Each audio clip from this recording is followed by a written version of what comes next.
Hi, my name is Stephen Rafferty, and you're watching / listening to These Are Questions. It's the interview show where I ask people questions about things, life, and such not. And today we are here at a art exhibition showcase with Bitton Art Gallery, and I'm with a talented artist, and you can see, as you're going to see in this interview, in the room of his various art pieces. He's a talented artist. Please welcome Rick Cruz. Hey, how are you? Nice to meet you. Very nice to meet you. Thank you for being a part of These Are Questions. I greatly appreciate it there. I'm going to get right into everything because I want to respect your time. I'm going to ask you a series of questions going to be based around your career and aspirations, along with a mixture of questions that are borderline idiotic and, well, randomly stupid. Do you accept those terms? You got it? I do accept those terms. We're all good. We got it here on These Are Questions. You accept it on there. Awesome, awesome. So, are you ready? I'm ready. Okay. Internet, are you ready? Gonna take that as a yes. It's a yes. It's a yes, all right. All right, awesome. With that, let's do our interview. So let me ask you, Rick, what got you into the artistic endeavors and what made you be a multifaceted creative? I've always been very creative my whole life, whether it's in business or my personal life or whatever. And years ago, I started making wooden distressed American flags, which kind of morphed into when COVID happened. I started doing abstract painting. And that's kind of where, again, I just keep experimenting and trying new things. And I'm very creative, again, through all aspects of life. So this was just kind of a natural thing for me to start doing. And I love it in my free time. I love to paint, and I'm all about color. I'm all about color and abstract.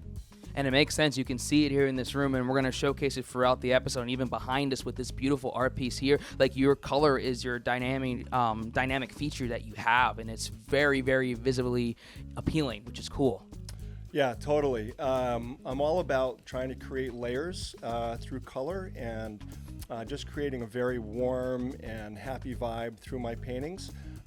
It's been a lot of fun, and as I've gotten a little bit better and I make more, I try new techniques and everything, but what I always tend to go to is, how do I blend all sorts of colors, especially the reds and the blues? Yeah, and I can see it as you're seeing with these various pieces here, like how you can define those two distinctive primary and secondary colors, which is pretty cool. And I wanted to take that kind of focus point and talk about like one of your earliest pieces that you created and kind of compare it to like your latest piece and just see like the comparisons and differences between the two. Yeah, so this is one of my earlier pieces here. This is actually a painting on top of a painting.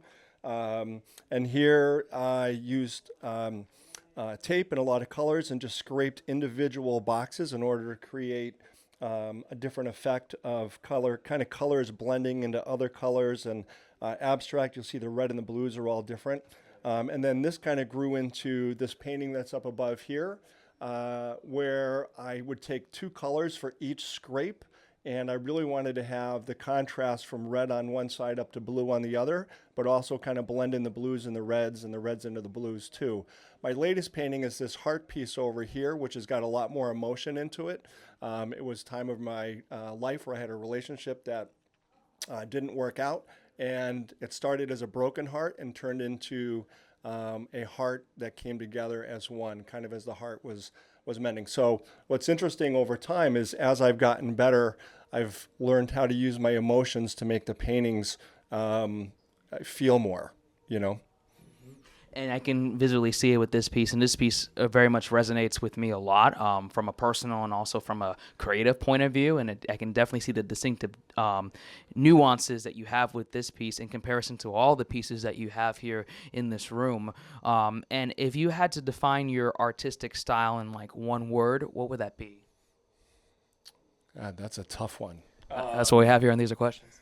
In one word, I'm just going to say color. I mean, I can't even think of one. Okay, there you go. Hey, I'm going to put you on the spot on it. It's all about color. It's color. That's the one word. Like, I love color. I don't do black and whites. I mix in all colors from reds, blues, yellows, greens. I love to hide colors in the painting. And my paintings are all about that. It's just color. So if I had to pick one word, I know that that's very general, but that's it. Yeah, and honestly, if you see it on the displays here, it does relate quite a bit. Like, it's incredibly colorful in this room, and the color does define I think, in your main artistic style. So we're gonna make things happen, and we already were artistic interviews. We are ready for it. That's right. We're here, artistic interviews on These Are Questions. There you go, plug it on there. You got it. I got it on there. Let me ask you, have you ever been to a water park? Yes, I have. Okay. Would you like to go to another one? Of course. Okay. Have you been to Rapids Water Park? No. Oh, there you go. Now you got to go to Rapids. Okay. It's about an hour from here. Okay. I'm in. We're not sponsored by them. Okay, good, good. I just want to make sure. If you had to take a cartoon character or a animated character out of these two categorizations, which character would you take and why? Would you take Yogi Bear or would you take Smokey the Bear? I would take Yogi Bear. Okay. He's going to take your food, though. He's going to take your picnic basket. That's okay, but I can relate to Yogi Bear because Yogi Bear is not the average bear, and I'm not the average guy. Oh, that's a good one. I like that. That was good.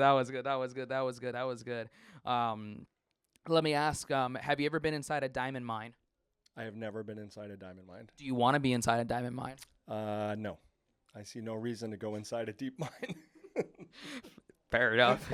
I'm the same way. I don't want to be in there. It's too dark, and I don't know what diamonds are in there. I don't know. How am I going to get them out? How would you get them out? I don't know. Chip, you need a crowbar and a hammer and get them out. I don't think you'd be allowed to take them out anyway, though. I don't think so either. I don't know. The internet can tell me if I'm allowed to take out diamonds in a diamond mine. Who knows? I can't tell. Who knows? This has been a great interview so far here, and I want to respect your time because I know we're getting ready for a big showcase here. I just have one more question I want to ask you, and like for aspiring artists that want to get their artworks displayed, whether it be in a gallery or in a traditional showcase kind of setting, what's the best piece of advice that you can give for those artists that are trying to put their artworks out there and be in a room like this or be in a display like this? Don't stop creating art. Keep your portfolio growing and just get it out there. Walk into different galleries, talk to different people, network yourself, market yourself, find out where the local galleries are. Go in there, bring a couple pieces with you, bring at least pictures of your pieces, and just keep working it. It's a little bit of a sales job and a marketing job, but if you got great work and you're passionate about what you do, you'll be successful with it. Great advice on there, and I think that's very practical advice because a lot of individuals go more on the creative advice, which is nothing wrong with that, but I like there's a solid foundation with that because I think there has to be a level of practicality while you're doing your own creative and distinctive vision. So Absolutely. Great words on there. And with that, I want to respect your time. Thank you so much, Rick, for being a part of These Are Questions. I greatly appreciate it. I'm going to display all of his information and also showcase his art pieces here in the art gallery, and all of his information will be in the description down below. And for those that are watching / listening, you have been watching / listening to These Are Questions. Have a good night, everyone. Awesome. Thanks, man. Thank you so much. Pleasure. Yeah. Appreciate it. Alrighty.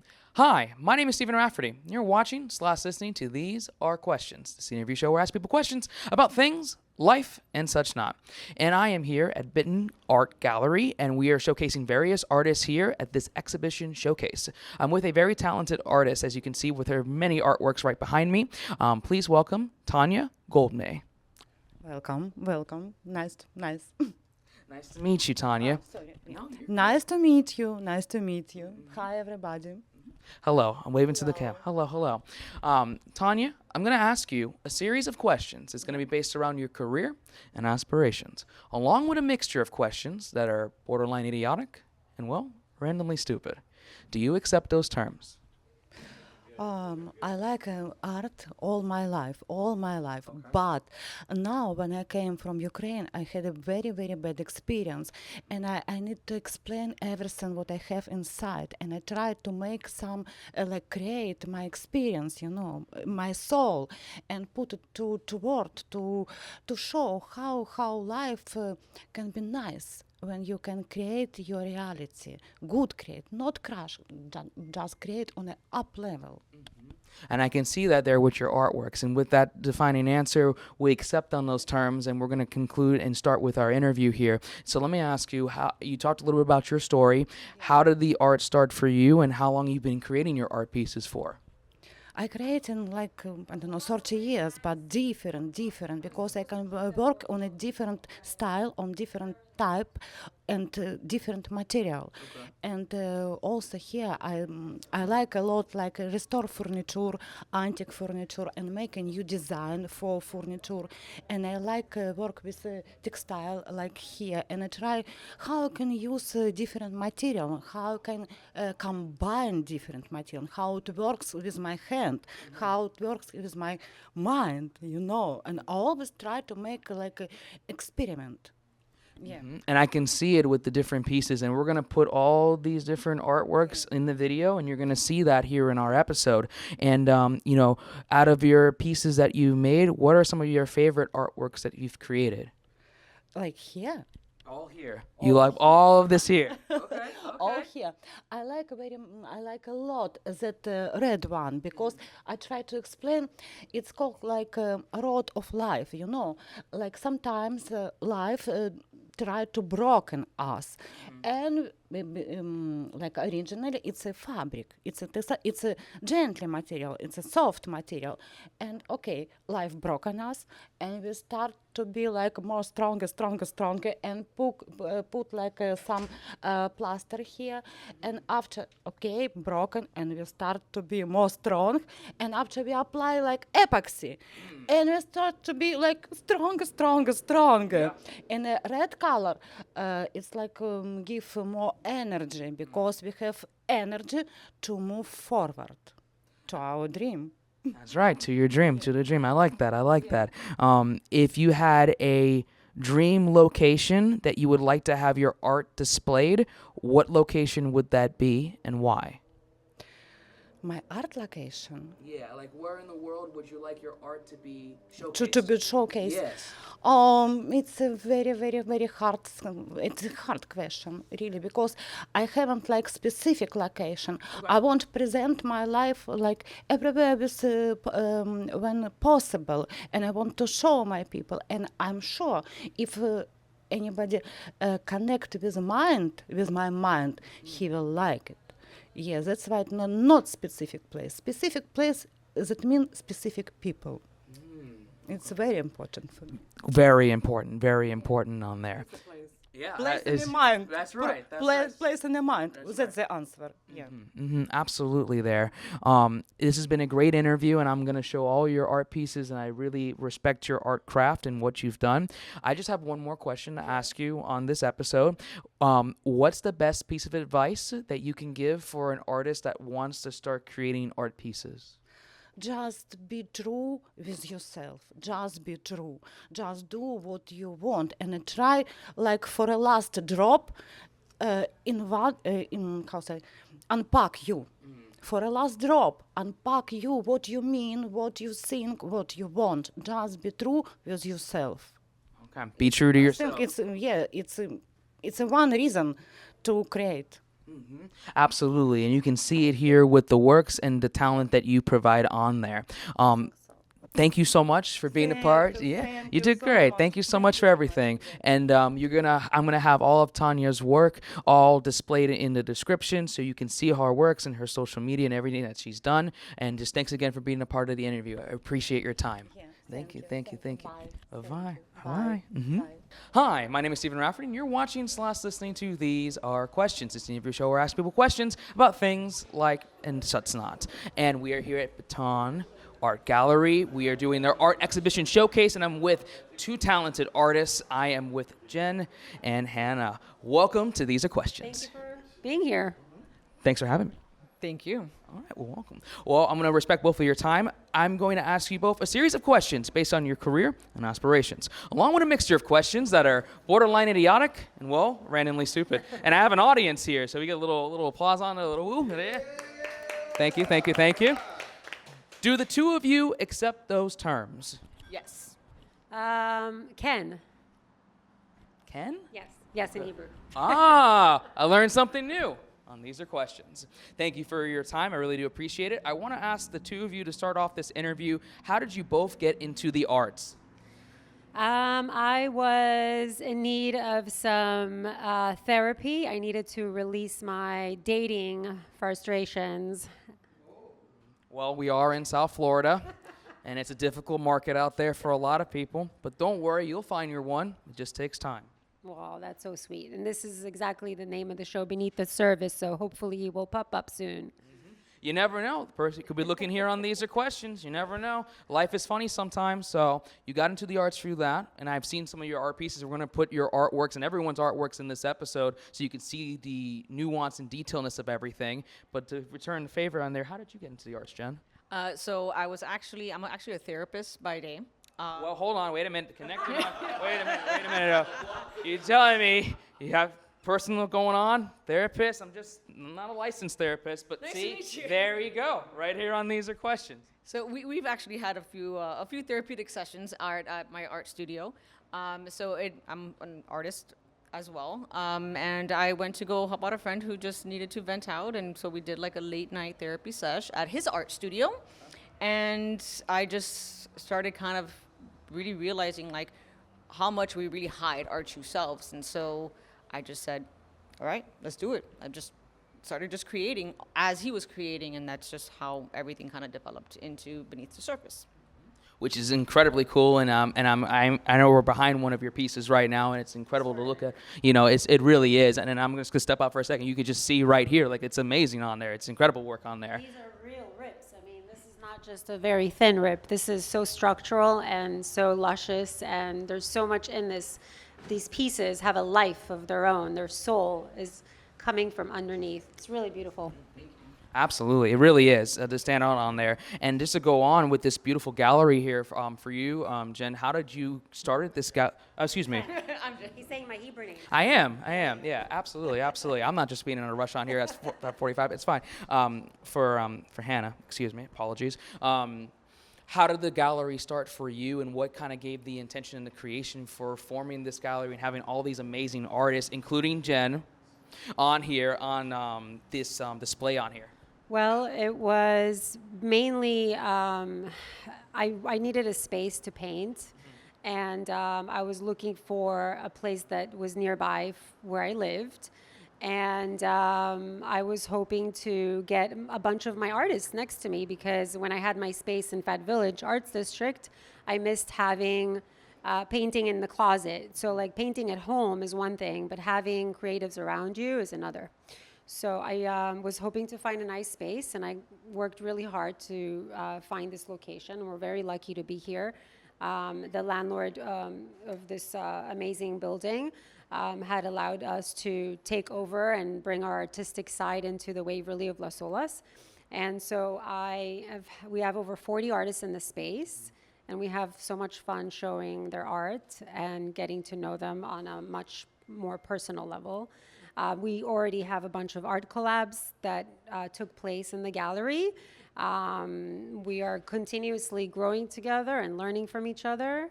And so the question is, where is this going to go? It's just going to go bigger and better, because together as artists, we are better. We are a team. So it's important for my community to have the love from you. Thank you for being here to feature us. Thank you for having me. You giving us the platform for this. And we do a lot of workshops. We do private RSVP tours of the gallery. So there's lots of things happening here all the time. Everything always changes. The walls change, the art changes. There's a lot of beautiful things happening constantly, because art is constantly moving and changing, as well as the art world. So I hope to bring things that are fresh and unique, and to grow my artists into established artists where they're being collected highly. The community is going to help support us and lift us up and bring us to higher grounds. And I'm definitely going to see that and see the showcase grow and grow more and more. And I'm excited for your endeavors here at the gallery. And to follow up with Jen on this one, as a question here, what kind of inspired you to be and showcase your art here in the gallery? And what made you attracted to work with Hanna in this exhibition and this showcase? Well, like Hanna said, here it's more of a community, right? So she reached out to me, and we just kind of got to know each other, and from there we just kind of like survived. It And we're is. collabing on a piece right now. Oh, okay. First, you heard it here on These Are Questions on there. Okay, I'm excited to see that collaboration once it's fully Yes. done. So that's gonna be cool. I can only find time to paint. Or maybe I should have brought my canvas on here. We could work on it in real time in the background there. Maybe I can be a part of the collaboration. I don't know. Yeah, you could on there. Let me ask you both. Can you explain to me the history of the world in less than 5 minutes? Wow, in less than 5 minutes, the history of the world. No pressure.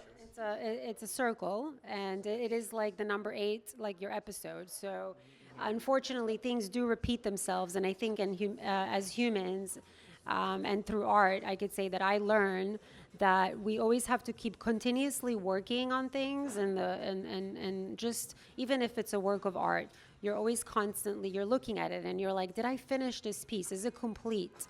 And so, is it ever complete? Because life brings life to life, meaning this piece of art can hang in your home, but when you look at it, as the days go by, as the years go by, the way you feel about the piece, we are constantly changing. The world is constantly changing and evolving. And I think that if I had to say in 5 minutes something about the universe, is that we could take solace in the fact that things are always changing, but we can also be frustrated. But we can also learn a lot from each other. We're constantly, and humans are constantly learning. And we're never perfect. There's never perfect. That is why the word imperfect is so important, because I am perfect. We are imperfect. We are both perfect and imperfect all at the same time, just as the universe is. So in 5 minutes, I believe that is the universe. And that's it. I hope that was 5 minutes. I think so. I think you saved a couple minutes for yourself, but we got it there. At least good. Okay, 5 minutes on the clock right now. It's the clock at the moment. Okay. History of the world. History of the world. At all. History of the world. Well, I feel like we're constantly evolving, getting really to know each other and ourselves within ourselves. In order for us to continue to evolve, we need to have some self-acceptance. So I'm going to cut it down to like a minute, because I feel like that Okay. that breaks it all down. I- Constantly. I get her minute. I get her 4 minutes and my 3. So now we can talk for 8. No, I'm just kidding. I think maybe. I was just going to say the history of the world. It started with a giant circle. Someone drew it, and they put colors on it, and there we go. There That's you the go. world. History of the world. It's a circle. Someone did it.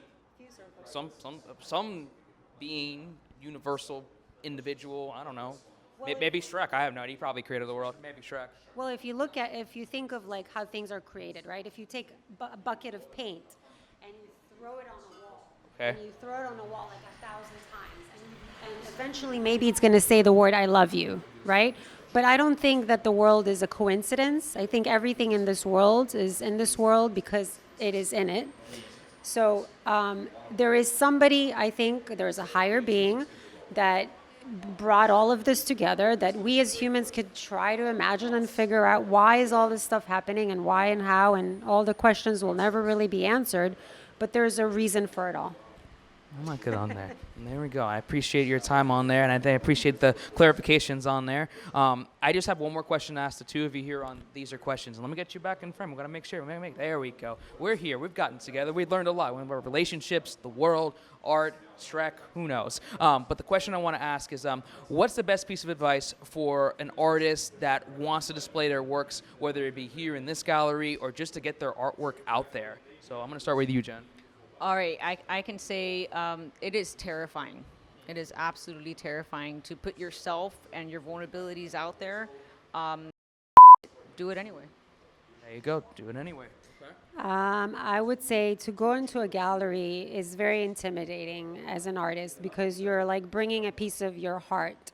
And so you want to make sure that your art belongs where you feel like it belongs. So you form a relationship with someone you feel comfortable with, that you know is going to care about your art as much as you do, and care about your growth and care about your potential, and be there for you in the long run, not in the short run. So that's important. And also do not be scared to show who you are, because we're all unique. So what you bring to the world is different, and it's good. So don't feel like you have to do what everybody else is doing. That's my advice. And another thing I would say is always try to set aside time to never lose that, hope of like you being who you want to be, and be patient with your life and where it's headed, because being an artist is it's not an easy thing. And there's so many hurdles to not only finding the time to create the art and finding the time to market it, and then finding the people that are going to be supportive of you. These are all very important things. So make sure you have a good support system, and always tap yourself in the shoulder and celebrate all your milestones, little and big, and just keep going. And the more and more and more you do, the little steps all add up to big steps. I like that. That's a good way to kind of cap up our episode here at the gallery, with that just moving little by little and getting to the big steps, to getting to the big opportunities and the big showcases, and now the big questions here on These Are Questions. Thank you so much for being a part of this interview. I really do appreciate it. I'm going to put all of your artworks and displays in this episode and all throughout the episode, along with all of your informations on social media and also on the description down below for our viewers and listeners here on These Are Questions. But I just want to take this moment to say that thank you so much for both of you being here. And you're welcome. And also just to say that you have been watching / listening to These Are Questions. Have a good night, everyone. Or good morning. Or good afternoon. I don't know when you're watching this. You can watch this at like 2:37 in the morning. It's never okay. Oh, it's okay. Thanks, everyone. It's always time for art. That's all I got to say. That's what it is. It's always time for art. Hi, my name is Stephen Rafferty, and you're watching / listening to These Are Questions. It's the interview show where I ask people questions about things, life, and such not. And I have a hammer, and the gentleman next to me is a talented artist, and he has a paintbrush. And we're going to see which is better, hammer or paintbrush, here in this interview on These Are Questions. Please welcome Ray Gross. Hi, how are you? My name is Ray Gross. I'm a ceramicist. I live in Lake Worth Beach, Florida, and I've been doing this my whole life. I started as a painter, went to college, had to take a ceramic class, which I really didn't want to take. I got the clay underneath my fingernails, and I've been doing it ever since.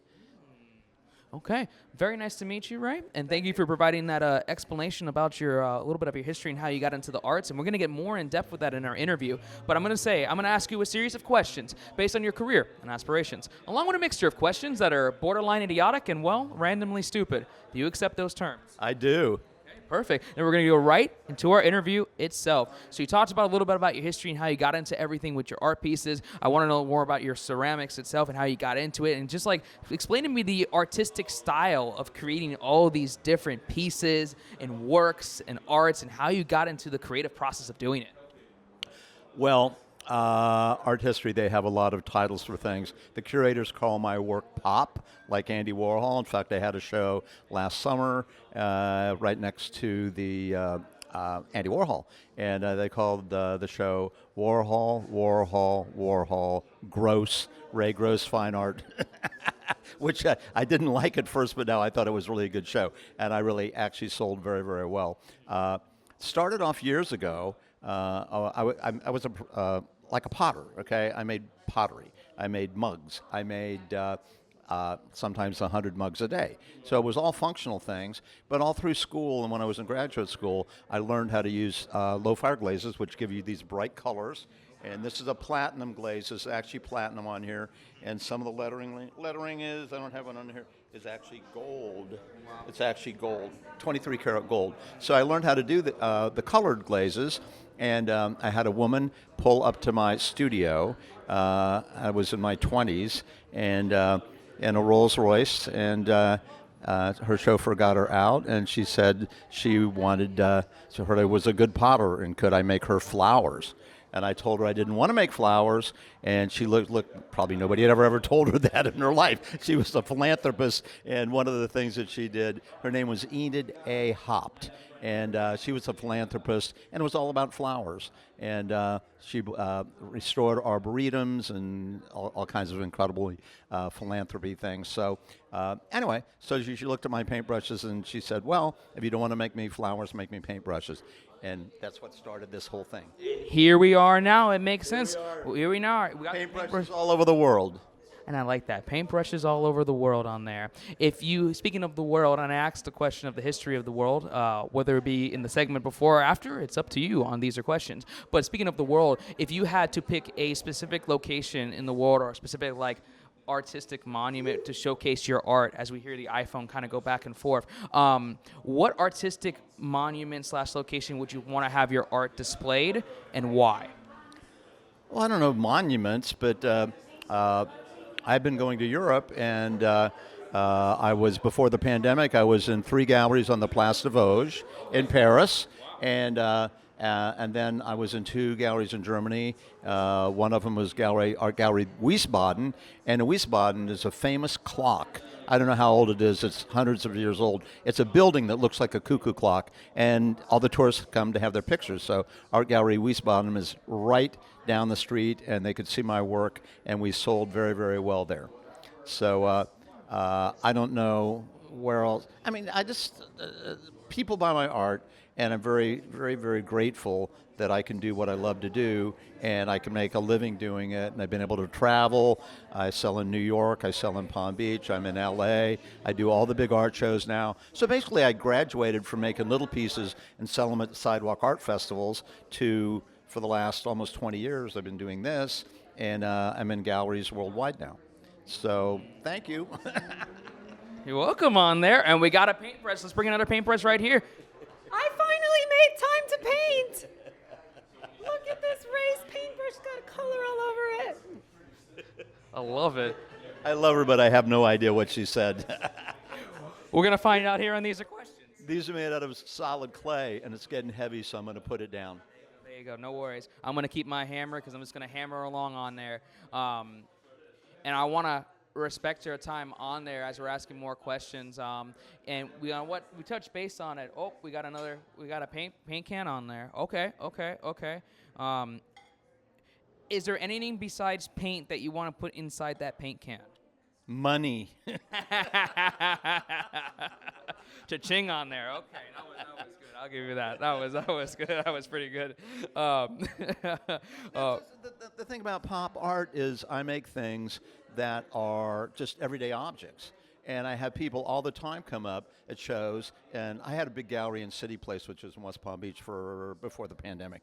And anyway, people come up and they would thunk on these paint cans, and they said, but there's a real paint can inside. And then I know I did a really good job because I made something out of clay, and I made it look hyper-realistic, and I fooled people. So, we call these, somebody came up with the term art imposters. I don't know if I like that term or not, but I just get a big kick out of, I've done all kinds of commissions.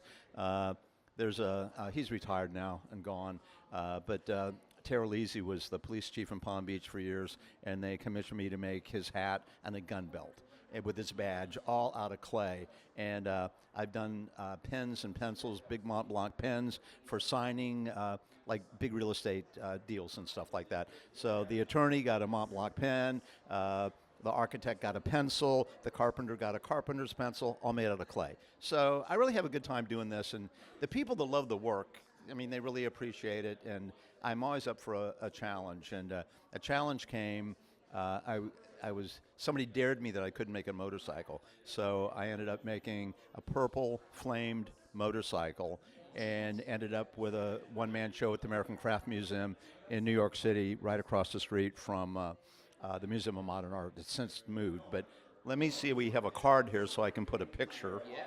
And I'm going to make sure I showcase your art here in the gallery. I'm going to take some pictures and some video we're going to put on the episode, so it's like we're doing along with our compilation episode here at the gallery. But I want to see this card now. There we go. Look at this. Look at this. I'm going to hyper it down. There we go. There we go. Look at that. Beautiful artwork. So that is a full-size Harley-Davidson motorcycle made out of porcelain. Unbelievable. And I couldn't imagine how much effort, time, energy it came to create a piece like that. And I got invited to make this for Scope and Art Miami on Miami Beach, and we decided to make it. I only had 31 days to make it. Not enough time, but you made it happen though. So I respect that there. And as we're kind of concluding our interview here, and these are questions that I want to respect your time, pun intended. What is the greatest piece of advice that you have received in your art career so far? People come up to me all the time and they want to know, how do you become an artist and how do you learn, and it's all in the process. I think his name was Marshall McLuhan, and he said the media is the message is in the media, but it's all about, I probably misquoted that, but it's all about doing the work. And every time I make something, this pencil, I made a pencil. We got all kinds of items here. Look at this pencil, number 2 pencil right there. Years ago, I made a pencil, and I was reaching over to get a phone call, and I dropped the phone on this. I was making small ones, and it dented it all up. And so my helper said, "Oh, now you ruined that." And then I looked at it, and I twisted it, and I made it into a crowbar. So how did that happen? The next show I went to, and she said, "Well, this is stupid. Nobody's going to buy a crowbar." So then I took it and I put a nail in it and made it look like a real crowbar. And I had a guy came up, and he had, this was in Pittsburgh, Pennsylvania, and he looked at it and he says, "Can you make more of these?" I never thought anybody wanted to buy one of these. And he owned a Mayflower moving company, and he wanted me to make like retirement gifts for his employees. So you just never know. But it's a process. Whether you're painting, whether you're drawing, whether you're sculpting, but you have to get in the studio, and the magic comes in making the work, and that's where you learn. And this, I mean, raku pottery. Raku is kind of roughly translated from the Japanese to a happy accident. And so every day you're in the studio, you come up with something new, and something happens. And my students, I don't really teach anymore, but when I did, somebody would do something totally wrong, and all of a sudden I go, "Oh my God, that's brilliant." I would have never thought about doing it like that. So it's an evolution. So the more you work in the studio, the better you get, and then people appreciate it, and then you can make a living. Amazing advice, true words on there. I appreciate your time so much for being a part of the interview. I'm going to put all of your works on display here, along with all the artists that we interviewed in this compilation special. And I want to just say, as a personal thank you for your time, thank you for the gallery's time, and just thank you everyone for watching / listening to These Are Hammers. I mean, these are questions. Let me knock some sense into you. Boom. Here we go. Just like knock into the camera right there. There you go. That's it.